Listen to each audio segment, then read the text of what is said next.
Sahabat pegawai kantoran, lanjut lagi bahas tentang usia pensiun ASN yang saat ini sedang santer isunya. Sebelum lanjut pembahasannya, jangan lupa dukung channel kami dengan like, subscribe, komen, dan share ya. Dan terima kasih bagi yang sudah like, subscribe, komen, dan share.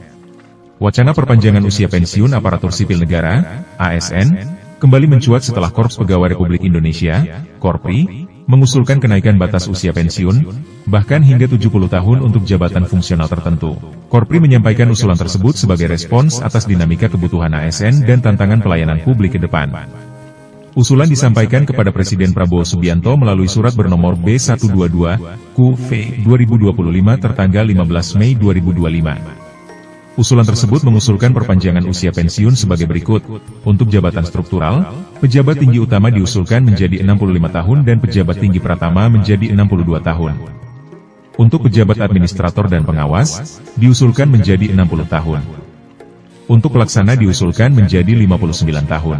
Untuk pejabat fungsional ahli utama diusulkan pensiun pada usia 70 tahun, ahli madya 65 tahun, ahli muda 62 tahun, dan ahli pertama 60 tahun. Usulan ini bertujuan agar ASN yang masih produktif dan dibutuhkan tetap dapat mengabdi lebih lama. Harapan hidup di Indonesia yang terus meningkat juga menjadi dasar argumen perpanjangan ini. Namun, sejumlah pengamat dan praktisi kebijakan menyampaikan pandangan bahwa wacana ini harus disikapi hati-hati. Dari sisi fiskal, perpanjangan usia pensiun berpotensi meningkatkan beban keuangan negara, terutama dalam pembiayaan pensiun dan jaminan hari tua yang saat ini sebagian besar masih ditanggung APBN.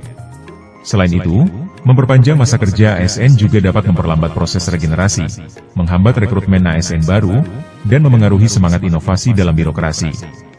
Berdasarkan data Kemenpan RB, jumlah pelamar PNS dan P3K dari generasi muda terus meningkat dari tahun ke tahun.